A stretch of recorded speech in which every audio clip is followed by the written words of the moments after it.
Irmãos amados, nós vamos abrir então a palavra de Deus no livro de Atos dos Apóstolos, capítulo 26. Atos dos Apóstolos, capítulo 26.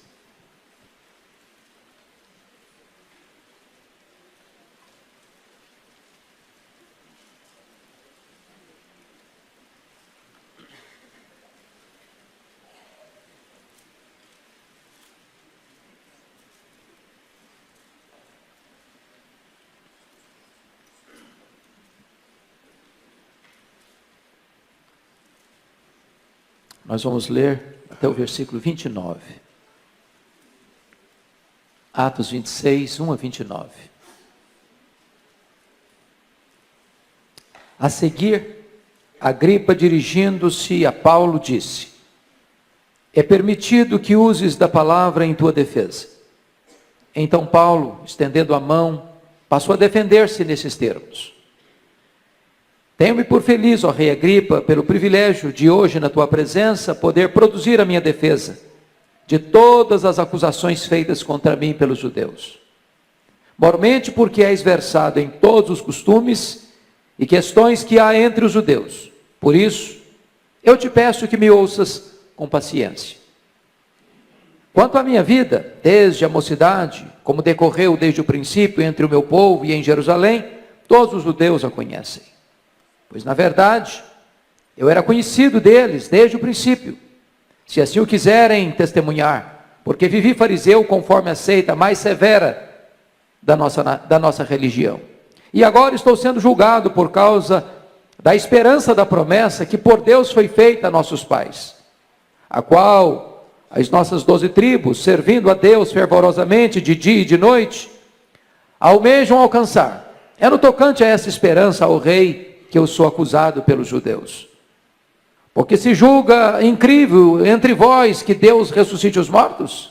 Porque se julga incrível entre vós que Deus ressuscite os mortos? Na verdade, a mim me parecia que muitas coisas devia eu praticar contra o nome de Jesus o Nazareno. E assim procedi em Jerusalém, havendo eu recebido a autorização dos principais sacerdotes, encerrei muitos dos santos nas prisões, e contra estes dava o meu voto quando os matavam. Muitas vezes os castiguei por todas as sinagogas, obrigando-os até a blasfemar, e demasiadamente enfurecido contra eles, mesmo por cidades estranhas, os perseguia. Com estes intuitos parti para Damasco, levando a autorização dos principais sacerdotes, e por eles comissionado. Ao meio-dia, ó rei, indo eu o caminho fora, vi uma luz do céu, mais resplandecente que o sol, que brilhou ao redor de mim e dos que iam comigo. E caindo todos nós por terra, ouvi uma voz que me falava em língua hebraica: Saulo, Saulo, por que me persegues? Dura coisa te é recalcitrares contra os aguilhões. Então eu perguntei: quem és tu, Senhor? Ao que o Senhor respondeu: eu sou Jesus a quem tu persegues. Mas levanta-te, firma-te sobre os teus pés, porque por isso te apareci, para te constituir ministro e testemunha, tanto das coisas em que me viste, como daquelas pelas quais te aparecerei ainda, livrando-te do povo e dos gentios, para os quais eu te envio, para lhes abrires os olhos e os converteres das trevas para a luz, e da potestade de Satanás para Deus, a fim de que recebam eles remissão de pecados, e herança entre os que são santificados pela fé em mim. Pelo que, ó rei Agripa, não fui desobediente à visão celestial, mas anunciei primeiramente aos de Damasco e em Jerusalém por toda a região da Judeia, e aos gentios que se arrependessem e se convertessem a Deus, praticando obras dignas de arrependimento. Por causa disto, alguns judeus me prenderam, estando eu no templo, e tentaram matar-me. Mas alcançando o socorro de Deus, permaneço até o dia de hoje, dando testemunho, tanto a pequenos como a grandes, nada dizendo, senão o que os profetas e Moisés disseram haver de acontecer. Isto é, que o Cristo devia padecer, sendo o primeiro da ressurreição dos mortos, anunciaria a luz ao povo e aos gentios. Dizendo ele essas palavras em sua defesa, Festo o interrompeu em alta voz: estás louco, Paulo? As muitas letras te fazem delirar. Paulo, porém, respondeu: não estou louco, ó excelentíssimo Festo. Pelo contrário, digo palavras de verdade e de bom senso. porque tudo isso é do conhecimento do rei, a quem me dirijo com franqueza, pois estou persuadido de que nenhuma dessas coisas lhe é oculta, porquanto nada se passou em algum lugar escondido. Acreditas, ó rei Agripa, nos profetas? Bem sei que acreditas. Então Agripa se dirigiu a Paulo e disse: por pouco me persuades a me fazer cristão. Paulo respondeu: assim Deus permitisse que, por pouco ou por muito, não apenas tu, ó rei, porém todos quantos hoje me ouvem se tornassem tais quais eu sou, exceto estas cadeias. Você pode repetir o verso 28 comigo? Então Agripa se dirigiu a Paulo e disse: por pouco me persuades a me fazer cristão.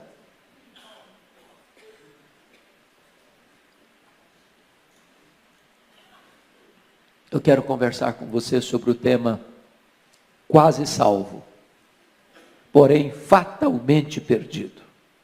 Quase salvo, porém fatalmente perdido.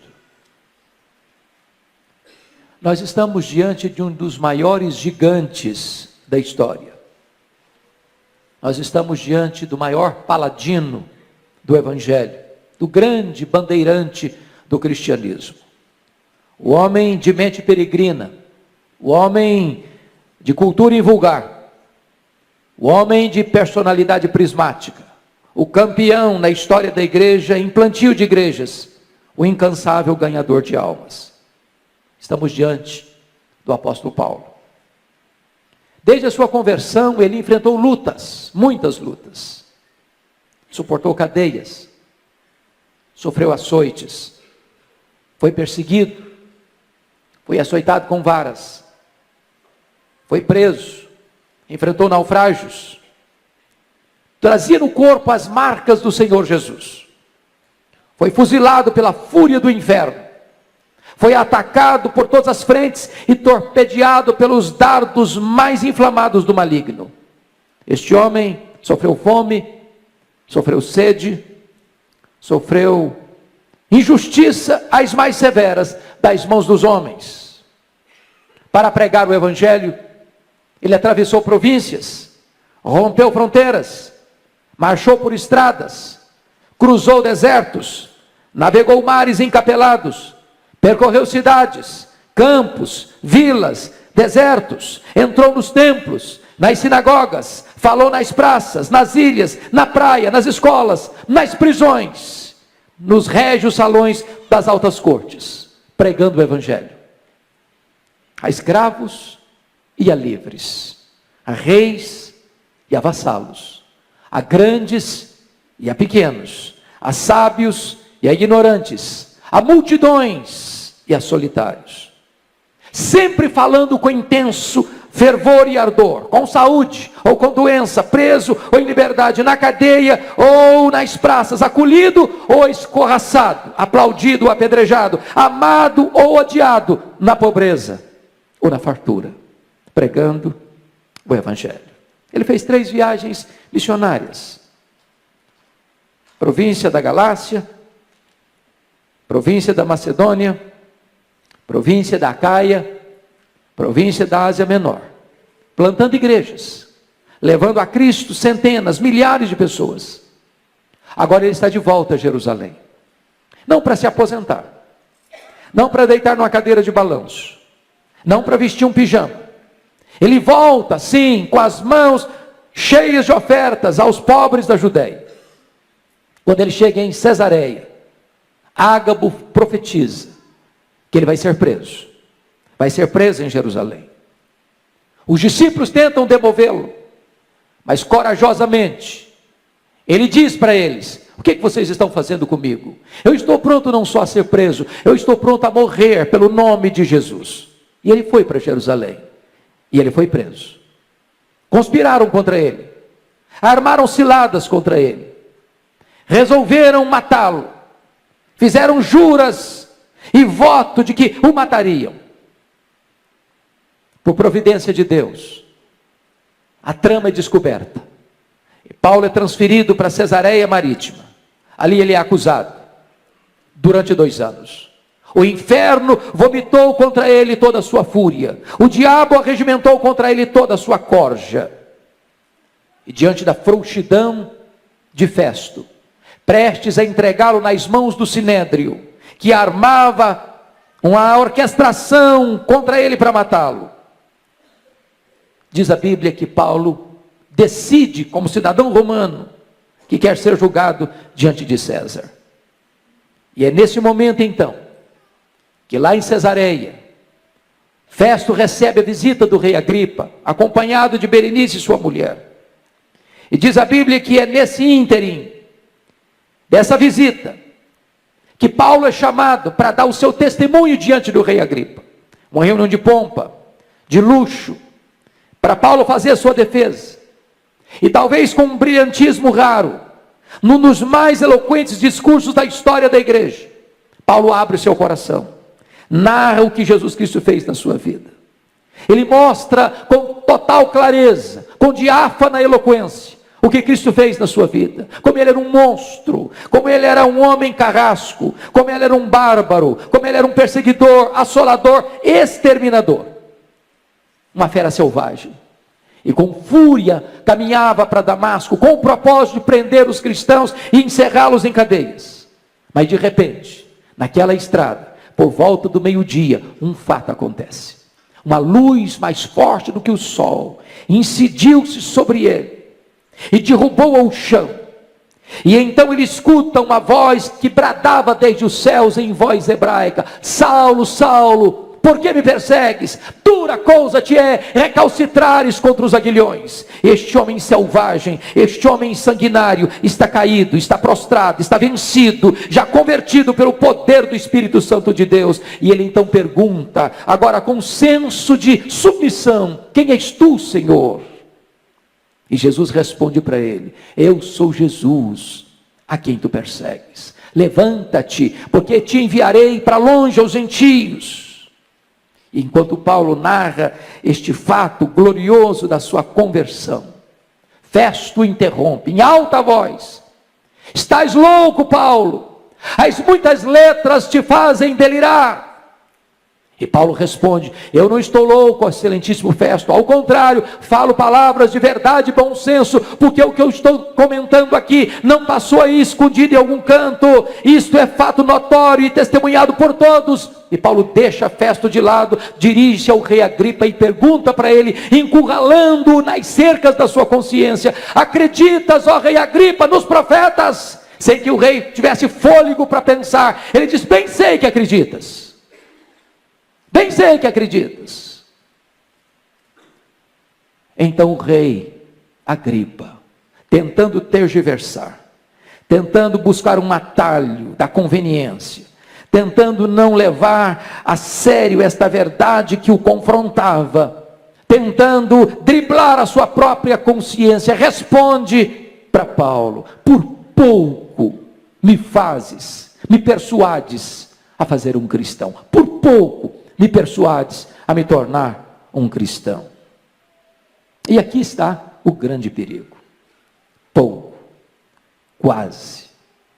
Daqui eu tiro meu tema: quase salvo, porém fatalmente perdido. Há muitas coisas, meus irmãos, na nossa vida, das quais se pode dizer que quando estão quase feitas, não estão feitas de modo nenhum.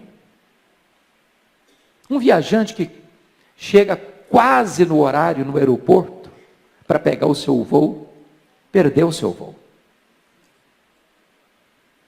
Um estudante que se prepara e quase passou no vestibular, foi reprovado. Um general que quase ganhou uma batalha, perdeu-a. Um boxeador que quase ganhou a luta, perdeu-a. Quase é a confissão da derrota, com a esperança da vitória conservada até o fim. Quando se trata das coisas ordinárias da vida, esse quase pode ser reparado. O viajante pode pegar o próximo voo. O estudante pode passar no próximo vestibular. O general pode ganhar a próxima batalha. O boxeador pode vencer a próxima luta. Há ocasiões, entretanto, que o quase é irreparável. Nas questões da vida ou da morte, não há quase, só há duas categorias: os que ficam vivos e os que morrem. Um cirurgião famoso, que está escalado para fazer uma das mais delicadas cirurgias de um personagem tão conhecido na história. A imprensa divulga que a cirurgia vai acontecer no dia tal, no horário tal, no hospital tal.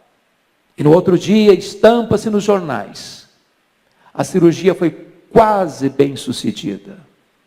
O paciente morreu. No dia 31 de dezembro de 1989, o barco Batomushi, na Baía da Guanabara, estava cheio de gente, alguns atores, atrizes, pessoas da sociedade, para assistir o grande espetáculo dos fogos multicoloridos da virada de ano, naquele lugar tão conhecido no Brasil e no mundo. Mas eis que aquele barco começa a naufragar. O desespero, o pânico toma conta de todos. Barcos salva-vidas foram chamados para prestar socorro. Entretanto, muitas daquelas pessoas que estavam ali pereceram. Os barcos salva-vidas chegaram quase na hora, mas chegaram tarde demais. 17 de junho de 2007, voo 3054 da TAM, sai de Porto Alegre, com destino a Congonhas. É uma tarde chuvosa, e havia dentro daquele avião 181 passageiros. Havia dentro daquele avião 6 tripulantes. O destino deles era Congonhas, era São Paulo. O avião chega a aterrissar. As rodas tocam o solo. Mas aquele avião não para. Celeremente avança, para daqui a pouco vir uma bola de fogo e aí matar as 12 pessoas no solo. 199 mortos. Pessoas que estavam humanamente seguras e salvas. Apenas quase salvas, porém totalmente mortas. No dia 5 de setembro de 1870, 11 alpinistas foram escalar o Monte Branco em Chamonix, no interior da França. A noite trevosa se aproxima e ao mesmo tempo uma grande nevasca. E aqueles alpinistas perturbados, transidos de frio, enregelados, não conseguiram tomar o caminho de volta para casa. Nesse desespero, eles caem numa fenda de gelo e perecem um após o outro. Dias depois, o corpo de bombeiro, procurando aqueles alpinistas perdidos naquela montanha gelada, descobriram seus corpos congelados. Descobriram mais. Se eles tivessem dado 5 passos para frente, eles teriam encontrado inevitavelmente o caminho de volta para casa. Tão perto da vida e morrerem. Tão perto da salvação e perecerem. Quase salvos, porém fatalmente perdidos. Pode ser que para você que veio aqui nesta noite, não falte para você quase nada para você ser salvo. Quase nada para você se tornar um filho de Deus. Mas esse quase é o intervalo entre você e a salvação. Esse quase é a distância que há entre você, ou o desejo de você ser salvo, e o fato de você o ser. Esse quase é a ponte que você precisa atravessar para que você seja salvo e atingir a segurança da vida eterna. Quase não adianta para você. A Bíblia diz que Agripa entra para este triste rol daqueles que foram quase salvos, porém ficou totalmente perdido. Parece-nos que Agripa botou o pé na sepultura, sem saber qual era o destino da sua alma. Chegou na porta do céu, mas foi lançado ali para o abismo do inferno. Sabem por quê? Porque ele ficou no quase. Ele deixou para amanhã a mais importante decisão da sua vida. Quero dizer para você nesta noite que este é o erro fatal. Este é o erro fatal. É uma armadilha do inferno para a sua alma. É um pecado para o qual não tem perdão. É resistir o Espírito Santo até o fim. É continuar dizendo para Deus, com todas as evidências, quase, por pouco. Por pouco. E eu estou convencido desse fato. É muito provável que dentro desse auditório, nenhuma pessoa que entrou aqui tenha dúvidas de que há salvação somente em Jesus. Eu acredito que nenhuma pessoa que entrou aqui hoje duvide disso, descreia disso. A pergunta é: você ficará apenas nessa informação? Você se contentará apenas em conhecer essas verdades? Você pensa que este alicerce é suficientemente seguro para manter você de pé diante do tribunal de Deus? Agripa ficou no quase. E aqui está o seu maior risco e maior perigo. Conta-se, e é uma lenda obviamente, que houve uma assembleia no inferno.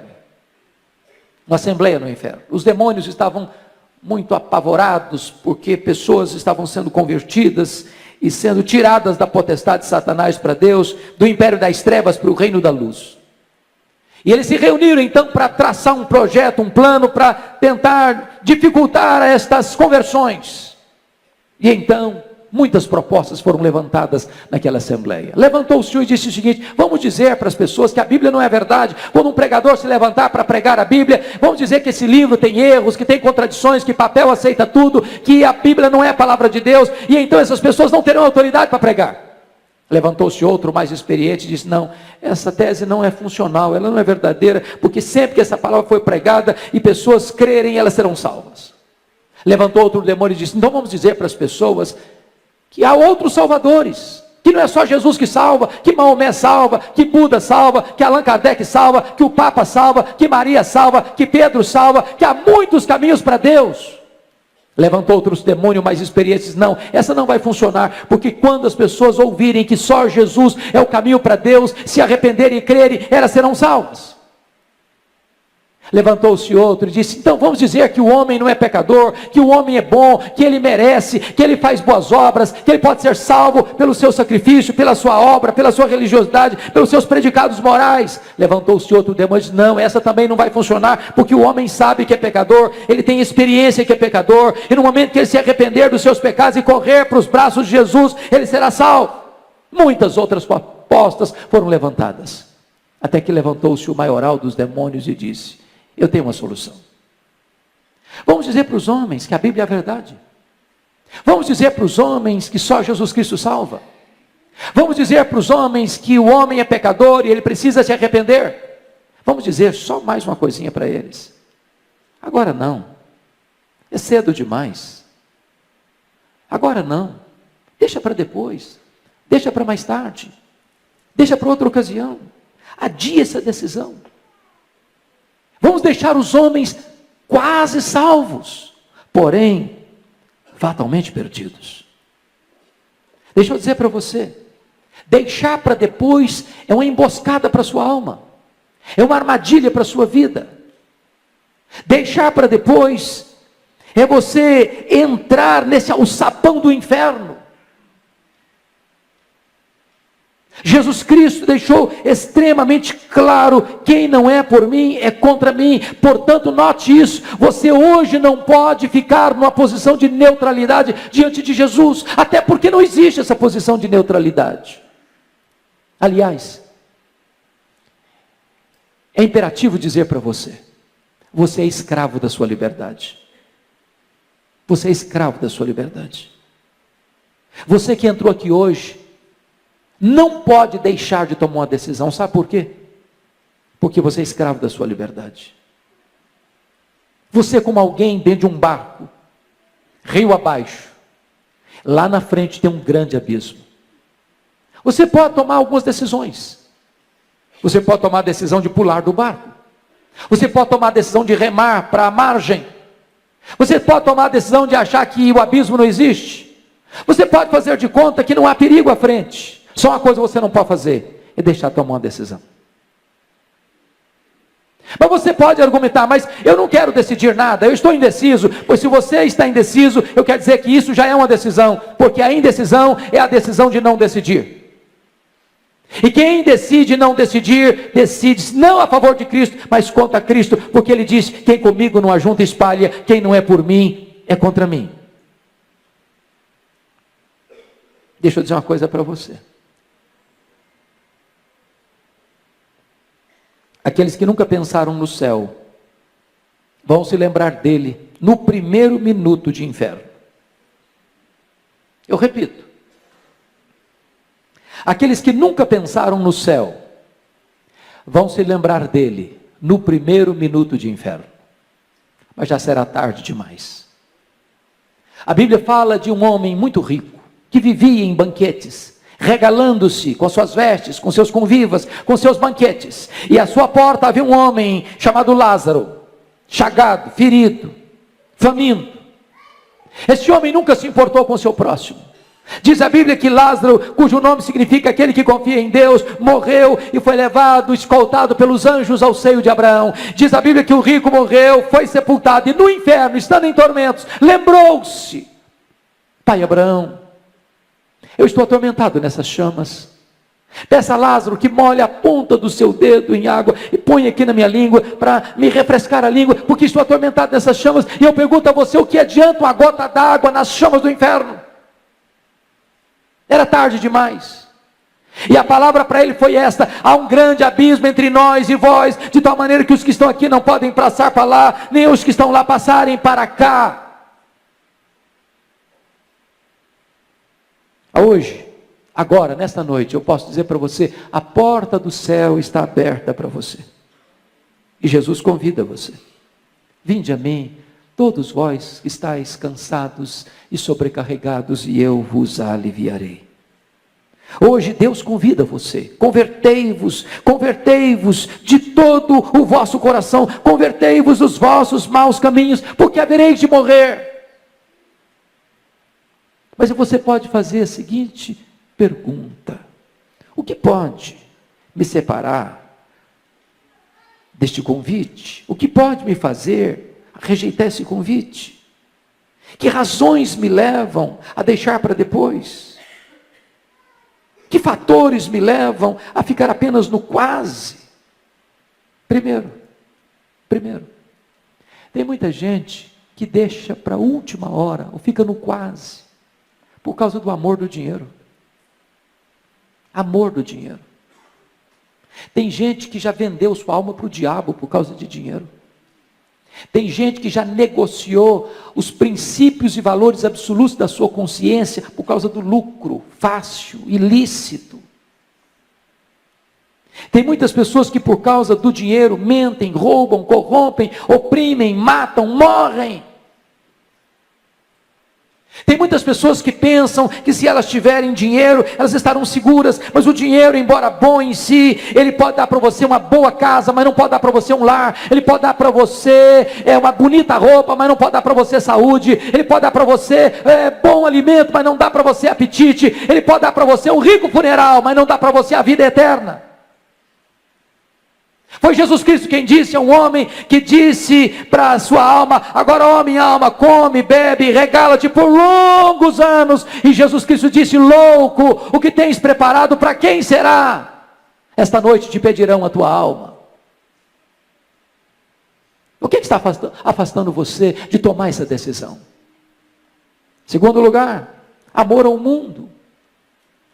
Oh, irmãos, tem tantas pessoas que estão flertando com o mundo, apaixonadas pelo mundo, pelo glamour do mundo, pelos prazeres do mundo, pelos prazeres da vida. Elas acham que se crerem em Jesus, se entregarem sua vida para Jesus, a vida vai ser massacrante, a vida vai ser enjoada, a vida vai ser árida, a vida vai ser sem graça, a vida não vai ter prazer, e elas pensam que o prazer está no pecado, que o prazer está nos banquetes do mundo, e elas então oferecem ao coração delas para satisfazer-se nesses banquetes, mas rejeitam o banquete da graça de Deus.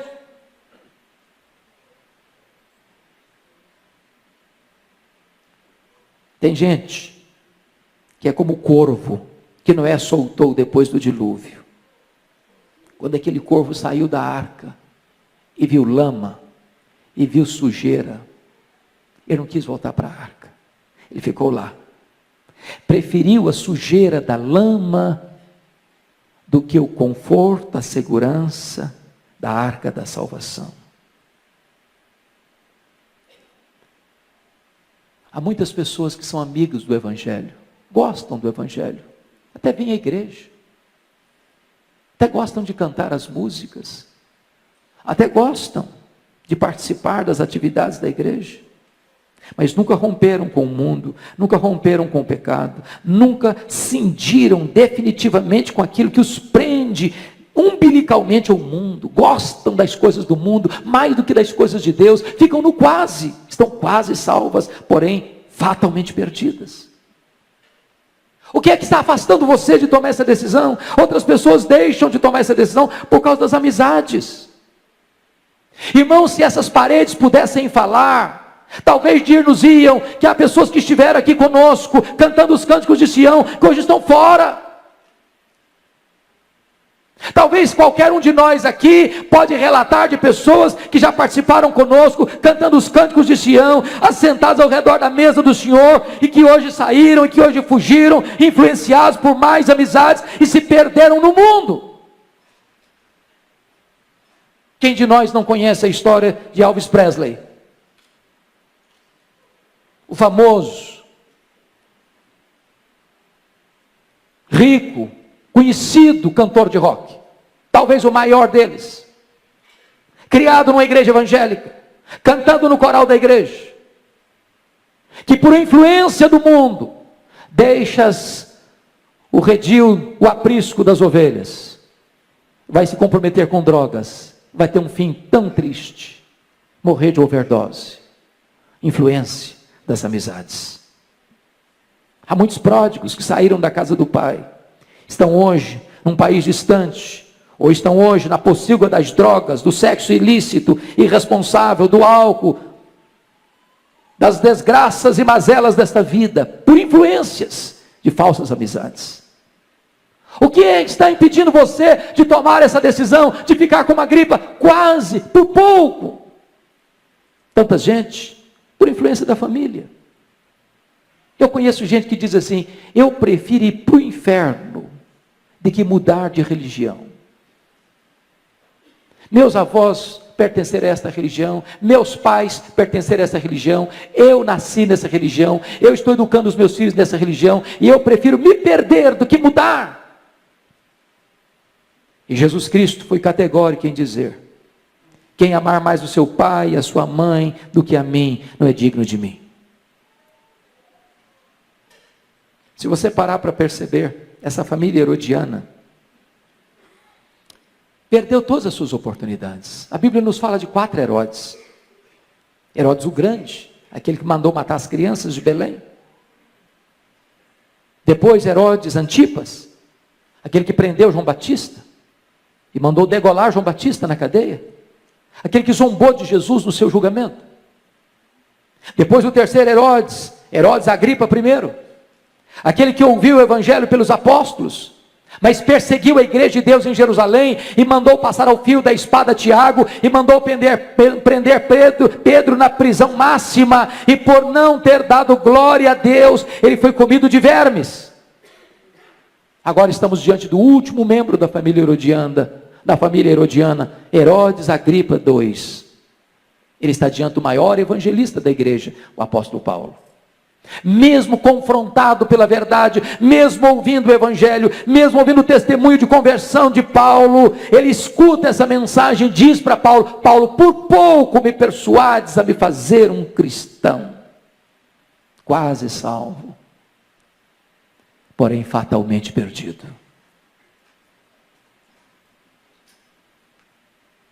Eu quero dizer para você nesta noite que hoje é o dia da sua salvação. Hoje Jesus está aqui. Hoje você está diante de uma decisão inevitável, urgente. Talvez como aqueles 2 ladrões que estavam crucificados diante de Jesus. Ambos devedores, ambos perdidos, ambos condenados. Você e eu não somos melhores do que aqueles homens. Somos pecadores, carecemos da graça de Deus. Um deles aproveitou sua última oportunidade, temeu a Deus, reconheceu o seu pecado e, arrependido, buscou a Jesus e foi salvo. O outro rejeitou sua última oportunidade, na última hora, estava perto de Cristo, mas pereceu. Orou, mas perdeu-se, quis ser salvo do seu jeito e foi para o inferno. E você? O que você vai fazer? Que decisão você vai tomar? Ficar no quase? Eu quero terminar contando para você uma história que me marcou muito. De um homem que foi contratado para cuidar de uma ponte. Sua única função era cuidar daquela ponte, porque era estratégica, num lugar perigoso, onde passava todos os dias o trem lotado de passageiros, de manhã e à tarde. Um certo dia, aquele homem, descuidadamente, deixou o seu posto de trabalho e foi jogar baralho com seus amigos. E envolvido no jogo, não percebeu que se formava uma grande tempestade no horizonte. Descuidado da sua atividade, da sua responsabilidade, continuou no jogo enquanto caía uma chuva torrencial. As enxurradas desciam das encostas, engrossavam as águas dos córregos que desaguavam no rio. Por sobre ele estava aquela ponte. E a enchente foi se avolumando, o rio foi ganhando volume, e de repente as águas violentas, furiosas, arrancaram aquele pontilhão. E o homem intertido no jogo. De repente, sem nenhum aviso, de perigo, de tragédia, o trem aponta na curva, a toda velocidade. Daqui a pouquinho, um barulho, um acidente, uma catástrofe, ferro retorcido, centenas de pessoas mortas, feridas, ensanguentadas.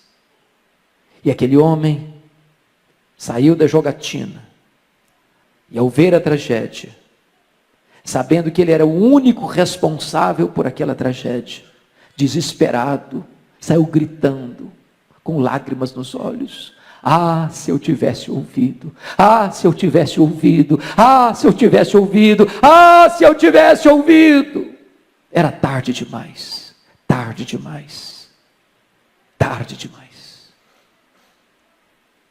Se você deixar para depois, se você ficar apenas no quase, pode ser que amanhã seja tarde demais para você. Pode ser que amanhã você vai estar perante o tribunal reto e justo de Deus, sem estar com vestes alvas, sem estar lavado no sangue do Cordeiro, sem estar plenamente arrependido, sem estar plenamente perdoado, e você vai chorar e gritar: ah, se eu tivesse ouvido, ah, se eu tivesse ouvido, ah, se eu tivesse ouvido. Mas então será tarde demais, eternamente tarde demais, quase salvo, porém fatalmente perdido.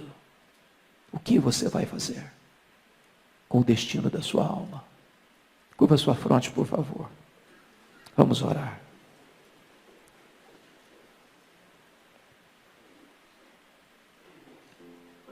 Nenhuma decisão da sua vida é mais importante do que essa. Nenhuma. Nenhuma decisão. Essa é a mais urgente, necessária decisão da sua vida. Você pode ganhar o mundo inteiro, se você perder sua alma, de nada valeu.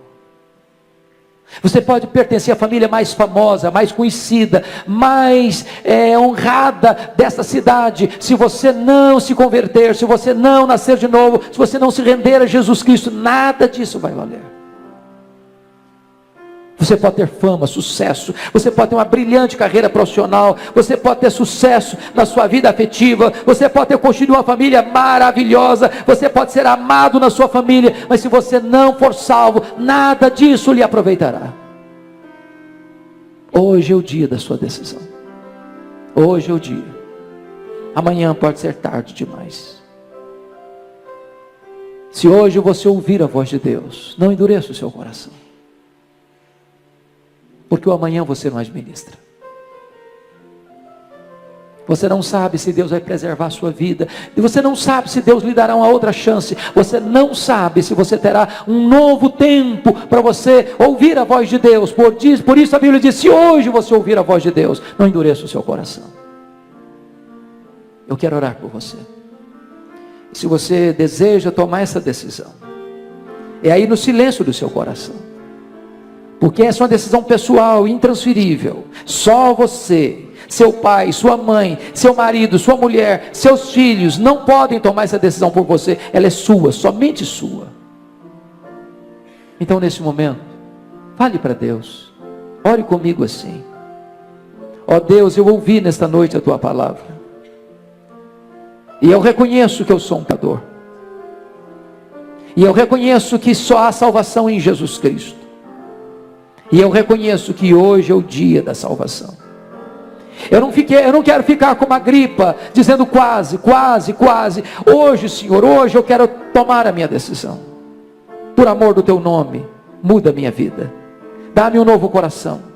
Dá-me o arrependimento verdadeiro, genuíno. Dá-me a fé salvadora. Muda a minha vida, transforma o meu coração, liberta-me dos meus pecados. Hoje, meu Deus, eu quero te pertencer, ser o teu filho, ser tua ovelha, fazer parte da tua família, ter o meu nome no livro da vida e ter em mim o selo do Espírito Santo. Eu quero fazer parte da tua igreja. Eu quero estar na tua presença para reinar contigo para sempre e sempre e sempre. Ajuda-me, Senhor. Eis-me aqui, recebe-me, transforma-me, liberta-me, perdoa-me, salva-me, em nome de Jesus, em nome de Jesus, amém. Enquanto a igreja está orando em seu favor, eu gostaria de saber se alguém fez esta oração comigo com sinceridade, que levantasse uma das suas mãos. Eu quero dar graças a Deus pela sua vida. Alguém na galeria? Amém. Mais alguém na galeria? Amém. Mais alguém na galeria? Amém. Aqui embaixo, alguém? Amém. Mais alguém? Mais alguém? Amém. Amém. Amém. Mais alguém? Mais alguém? Nós vamos orar, dar graças a Deus pela sua vida. Onde você está? Fique em pé. Eu quero orar por você neste momento. Pode ficar em pé onde você está. Eu vou orar por você neste momento. Graças a Deus. Ah, Senhor, glória ao teu nome, porque tu és o Deus da salvação. Glória ao teu nome, porque a tua palavra foi anunciada nesta casa, e a tua palavra é viva e poderosa. Agora toma estas vidas em tuas mãos, cobre-as com o sangue de Cristo Jesus, dá a elas o teu perdão, dá a elas a alegria da salvação, dá a elas a certeza da vida eterna, dá a elas, meu Deus, a experiência gloriosa de um novo nascimento, para que elas possam pertencer à tua família, ao teu rebanho, e receberem de ti, Deus, a alegria e a segurança de que estão nos teus braços, e dos teus braços ninguém pode arrancá-las. Glória ao teu nome, por tão grande salvação. Louvado seja o teu nome, em nome de Jesus. Amém. Amém.